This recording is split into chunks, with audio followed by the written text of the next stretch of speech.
Ladies and gentlemen, Peter Green's Fleetwood Mac fans. Tonight I'm going to do a little analysis of Rattlesnake Shake. Great Peter Green composition, sort of semi-blues in a minor key, with lyrics about onanism. Look it up. Rattlesnake Shake is essentially in the key of A minor, so this is what it's like.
Okay, so the basic harmony is the other chords of A minor and G, just this.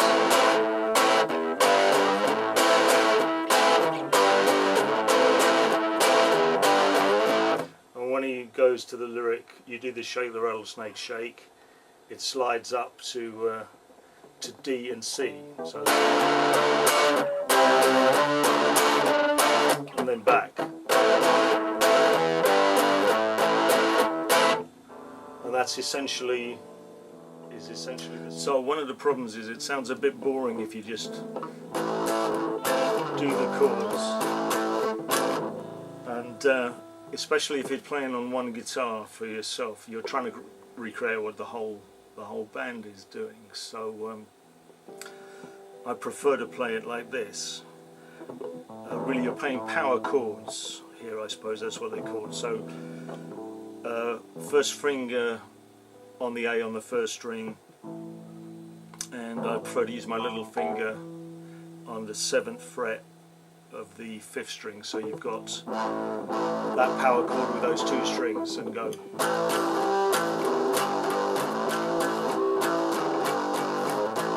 To play the A minor without the 3rd, and down 2 frets to play the G. But it doesn't really matter if you let this open 4th string, the D ring, because then you get a sort of suspended 4th note in that. But it sounds right to me.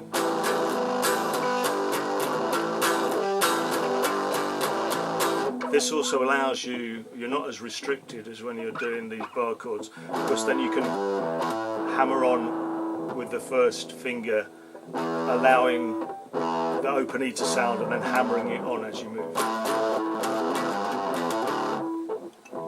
Don't know how I can demonstrate that.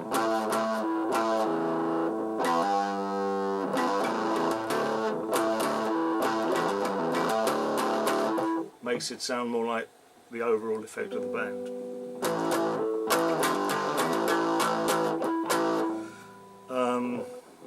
Similarly, right when it goes up to the D minor, you just move this whole thing up one string. slide it up 3 frets to do that. And then back. Now one thing worth trying is if you're playing this, the thing I first showed you, that's the first string on the first finger on the A here, and the another finger on the E on the 5th string. So in its simplest form, you do that against the A minor sequence. But when it goes up, all you do is move this finger up to the 7th fret of the 4th string. Now, play only the 5th and 4th string if you're playing a guitar on your own. But interestingly enough, if you're in a band, play all of them. Even though the bottom note you're playing is an A, and it shouldn't be right because the whole thing's gone up to D minor.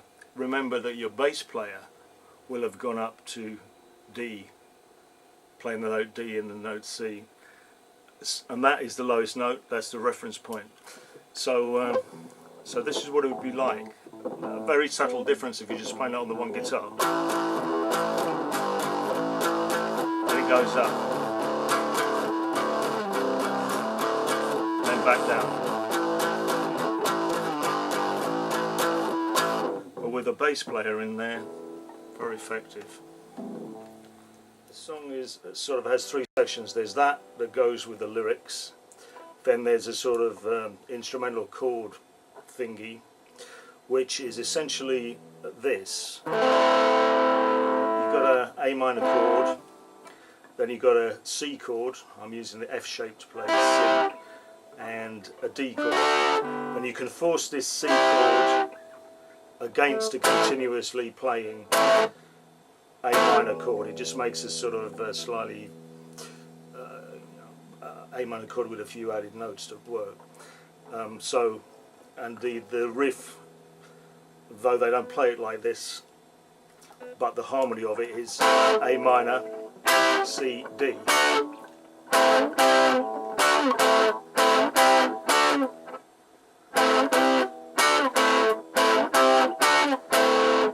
Like that. That's slightly more fancy when they play it.